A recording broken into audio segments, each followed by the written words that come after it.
The second unit deals with attitude. Attitude means a psychological tendency with the help of which a particular person views at a particular thing, other persons, place, event with some degree of favor or disfavor. Let's understand this with the help of this example. Suppose there is someone who likes a city. Suppose I like the city of Delhi. So I will have a positive attitude with respect to everything that is there in Delhi.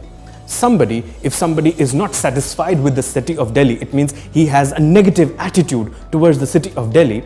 He might dislike everything with respect to the city of Delhi. So the second unit deals with attitude formation. What are the different components of attitude? Whether attitudes are static or they change over time. What do we mean by attitude ambivalence? What is the role of society in the formation of attitude?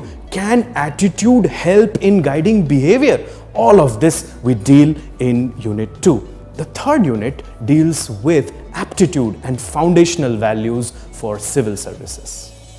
Aptitude refers to an inherent ability of an individual to perform a particular task or learn a new skill.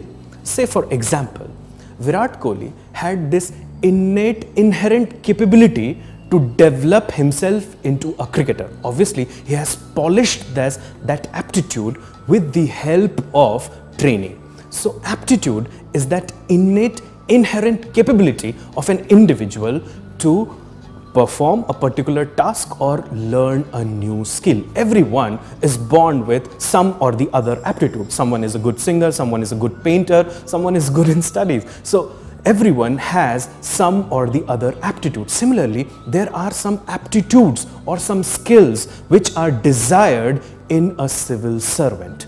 The other part of this unit is foundational values for civil services. Every civil servant must have some non-negotiable values. And what are they? Say for example, integrity. It means he should be non-corruptible in nature. Impartiality, objectivity. He must have empathy, compassion, dedication.